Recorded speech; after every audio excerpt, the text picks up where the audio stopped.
Hello বন্ধুরা, আমি মাম্পি।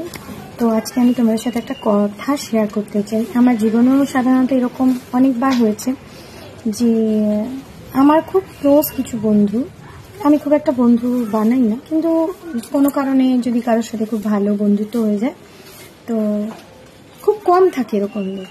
তো তাদের মধ্যে কিছু মানুষ এমন আছে যারা বন্ধু হওয়ার পর মানুষের নানা রকম ভুল ত্রুটি খুঁজে বের করে এবং তাদেরকে প্রতিনিয়ত সেটা শোনাতে চায়। হয়তো প্রথম প্রথম আমরা কষ্ট পাই, দুঃখ পাই, মন খারাপ লাগে, কান্নাও পাই, কিন্তু একটা সময় তাদের ওই কথা কিন্তু আমাদের আর কোনো গায়ে লাগে না। তারা কিন্তু আমাদের কাছে একটা ব্ল্যাক লিস্টে চলে যায়।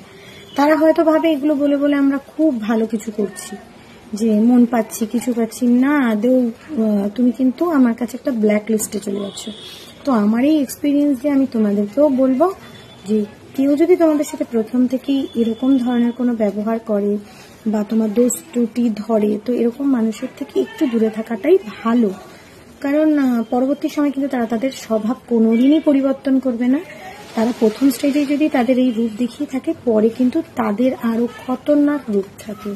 তো বি কেয়ারফুল, আর সবাই ভালো থেকো। পুজো চলে এসছে, পুজো সবাই ভালো কাটিয়ে। তো টাটা, দেখা হচ্ছে না পরের ব্লগে।